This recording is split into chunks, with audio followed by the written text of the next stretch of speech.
हिवरखेड येथील श्री सदाशिव संस्थान येथे सन 1981 ला द्वारकाबाई सूर्यपान राऊत यांनी श्री दत्त मंदिर बांधले।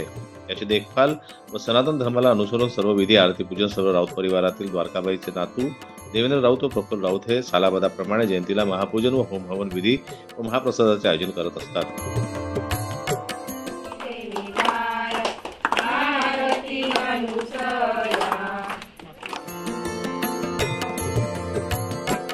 आजही परिवारातील प्रफुल्ल राऊत, देवेंद्र राऊत व आमंत्रित यजमान अमोल भाऊराव वानखेडे यांनी सपत्नीक यजमानाकडून महापूजन केले। त्यानंतर श्री दत्ताची आरती झाली।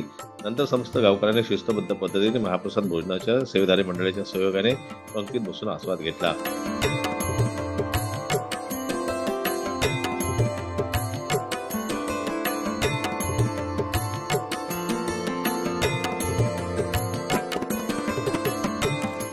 तसेच या सदाशिव संस्थानवर श्री भोलेनाथ भव्य असे मंदिराचे सुद्धा बांधकाम लोकवर्गणीतून सुरू आहे।